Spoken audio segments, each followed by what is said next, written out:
We are Maison Rapin. We are a gallery based in Paris, and we specialize in decorative art and design. And what is very typical of our gallery is that we mix very contemporary pieces and historical classic design of the 20th century. So we both have pieces from famous European designers like Gio Ponti, Carlo Scarpa, but also contemporary pieces from artists like Camtin or Marc Bankowski or other famous French mainly or European artist designers. Thank you. You're welcome. Also, can you explain me this piece? Because Yes. it's very unusual and very playful. Yes, this is a very famous piece from Lalanne, François-Xavier Lalanne, French designer who started his work and did this kind of pieces in the 70s, 60s. And this is a limited edition. And this is an outdoor seating. So you can close it. And then it's a sculpture that looks like a frog, a giant frog. And when you open it, so you move the back, and it's a chair, so you can sit on the frog. And you can see its sign here, and it's numbered. It's a very collectible piece. 250 pieces. Yes. And it was the original number of edition, but they didn't make all the editions, so there's less than 250 actually. I noticed you have a lot of kinetic art, Yes. which is rare. Yes, very rare. And this is something we wanted to do specially for Brafa because we collected a lot of kinetic art, but we never show them as a group show like here. And we wanted to keep them and have the opportunity for this show to be able to present a whole selection of pieces from the 60s, 70s kinetic arts. What is the most expensive piece around the booth? The most expensive piece here would be this cabinet here. It's the Camtin sideboard, all covered with natural pyrite, which is a very rare stone that comes out of the rock directly in a cubic shape.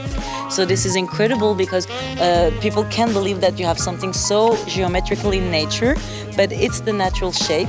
And this artist, he worked with these gems on some furniture pieces. Cover the price for that? Yes, it's 110,000 euros, but normally it's a secret, so shh.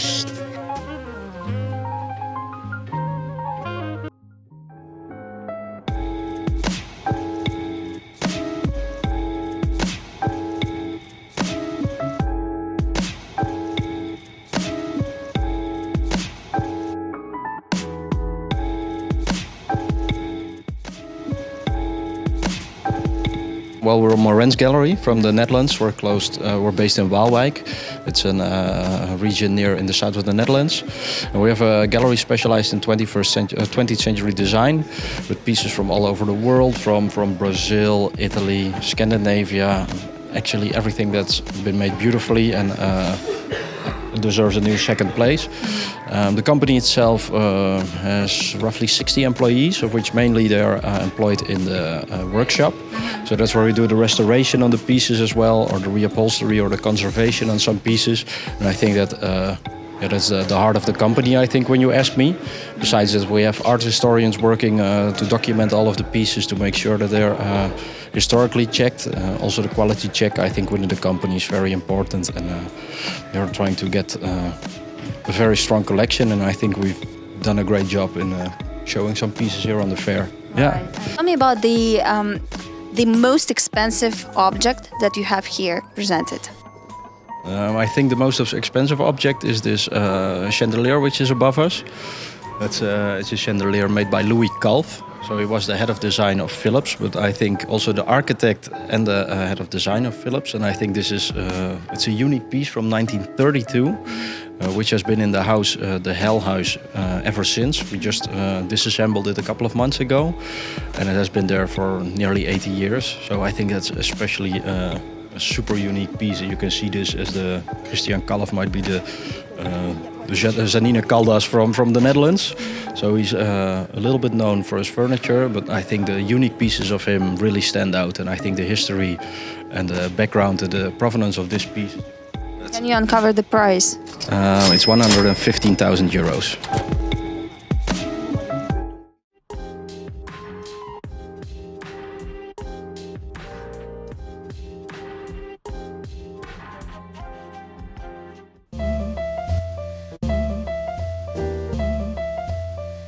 We are the leading gallery in design in Belgium. We have two locations, one in Brussels, capital of Europe, and one in Knock, which is on the seaside. And we do specialize on 20th century design, especially the period between 1940 and 1970. We show Brazilian design, French design, Italian, Scandinavian, and American. So here we decided to show a panel of what we do, but with a theme which is the green and the white. So we tried to prepare the fair and find iconic works from iconic designers, but only when they are green or white. Wow. And this is a tribute to ecology and to underline the growing importance of ecology on design and architecture.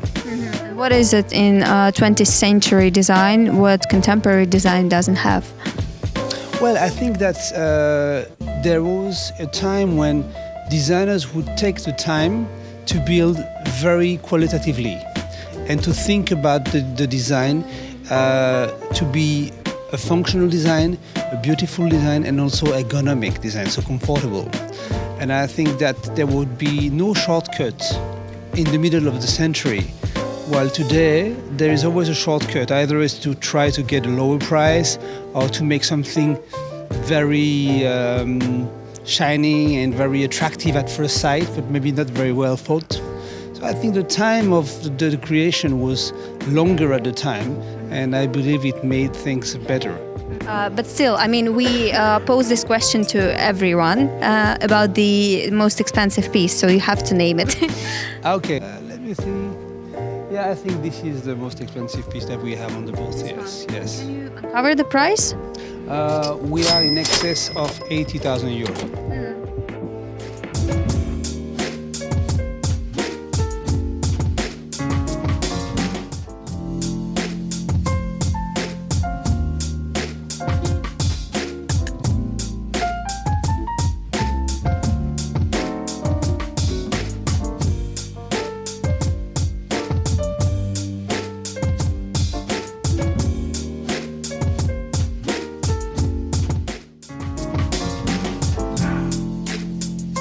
My focus is figurative art, which you may understand, where you don't need an interpret to explain what the painting is all about. We are strong in surrealism, Max Ernst, André Masson, Roberto Matta, to give you an example. And we are strong in Cobra. Cobra is an art group founded in 1948 by artists from Copenhagen, Brussels, Amsterdam. And there were painters like Pierre Alechinsky, Asger Jorn, Corneille, Lucebert, Karl-Henning Petersen behind us, and similar. And we are very, very strong with them because I knew most of them personally. Since I started my gallery 41 years ago, I met Karl Appel. I'm still a good friend of Pierre Alechinsky, who is the last living artist of the group, 93 years old, a lovely person. I was friend with Corneille and Karl Appel, I said. I met Lucebert, I met Karl-Henning Petersen personally. So we have a friendship and it's very enjoyable. These are the focus, and then sometimes we have special pieces like the Chagall painting we have, for instance, like the Marino Marini horse we have here, which is a fantastic piece of art. Well, I fell in love with them. I fall in love with them, and I think this is worthwhile an investment. And if the price I purchase a piece is good, then I have a chance to sell it also at a good price and give joy to some collector. Okay, speaking of prices, what is the most expensive piece over here? In my stand, I have the Marino Marini horse, which is 1.8 million euro.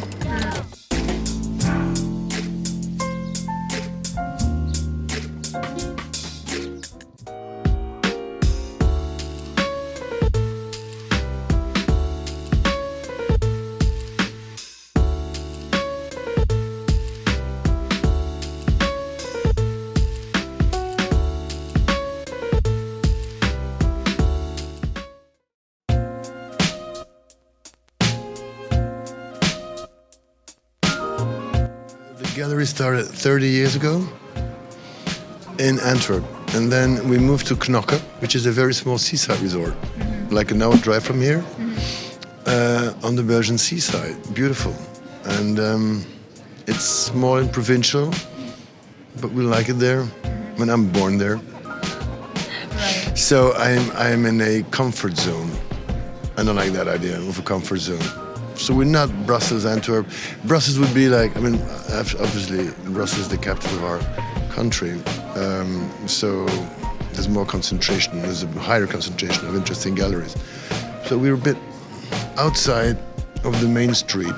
The artists you see in my booth. So what we do here is actually we try to show recent work by artists we work very closely with. Jason, Günter Ferg, Imi Knöbel, obviously, Chilenopi, and a new artist called Keith Coventry that we will show in April. So we announced the show of April. And then we have a young American artist called Ethan Cook. The first pyramid would have been established, historically important artists that do not have the respect of the market.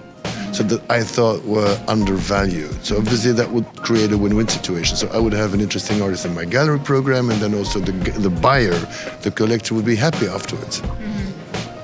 So that would be one criterion. Obviously, when you talk about young art, I try to have the best. The most expensive work that you have here? It's the Günter Ferg. It's a 1987 work on lead, and the asking price is 430,000 euros.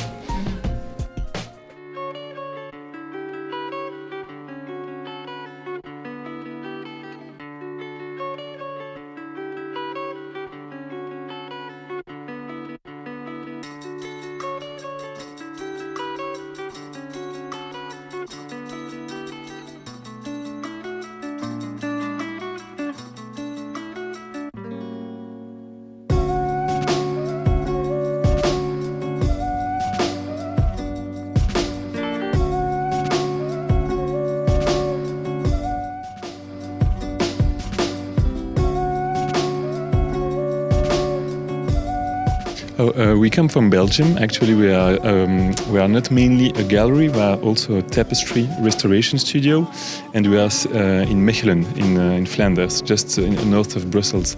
So we do mainly restoration of tapestries, and once a year we come and we present our selection of our own tapestries at the Brafa to sell. We exist still almost 130 years, so we're a family business, and I'm the 5th generation. Tapestries by famous artists, that's more the modern tapestries. The name, of course, is very important. If it's Victor Vasarely or Kandinsky, it influences the prices a lot. We also can find tapestries from artists that are almost unknown, and the prices are very low. The name is, of course, important, but the most important is also the decorative part of the tapestry. People do have to want it in their home, in their interior, and tapestries like these two are very good examples of tapestries that people really like to have. Perfect. And what is the most expensive work that you have here? The most expensive work that we have is actually, I think it's this tapestry, the Triumph of Time over Fame. That's probably our most expensive work. Right. And can you uncover the price? Not at this point, because it's maybe it's sold, so I cannot give the price.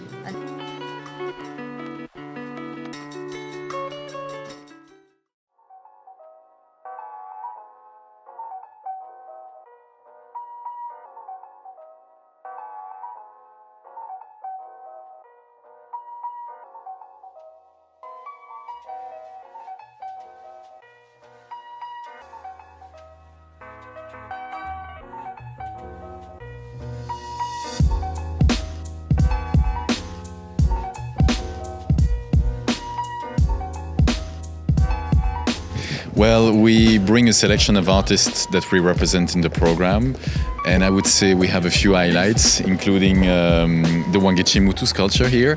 She's a Kenyan artist, and she has important shows at the moment.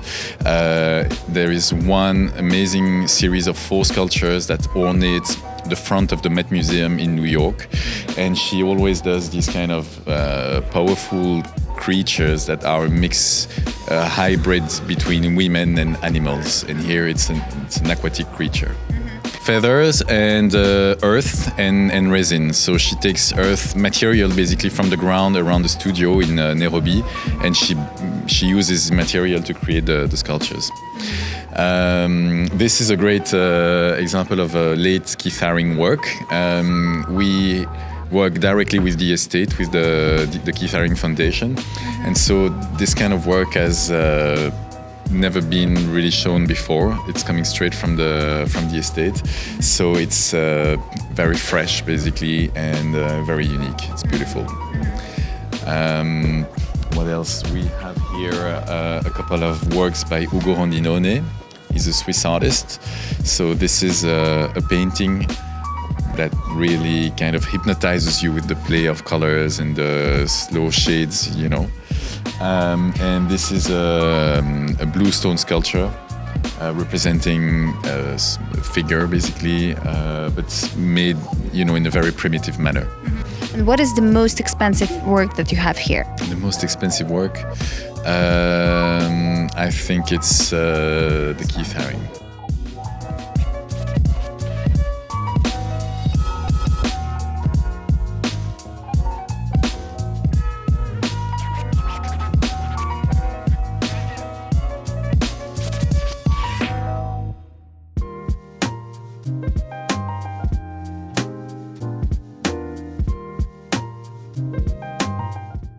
We are Kama Fine Arts, and we are based in Budapest. And the gallery mainly deals with Hungarian abstract artists. A lot of our artists emigrated to France in the 50s. And so we also have a few contemporary artists as well, a few Koreans. But he mainly deals with the main artist is Judith Regel, Shimon Hantai, and Moli, all those important Hungarian artists who shaped the country's art legacy from the 50s. Yeah. And how would you say what makes a price for expensive artworks? Well, I think it's the importance of the artist. Have he been exhibited? How recognized he is? His importance in art history, and of course, there's like a certain quality to each and every work of an artist repertoire. So I think those are the most basic things that set the price. Can you uncover the price for the artwork that you mentioned earlier? Yeah, it's 580,000 euros.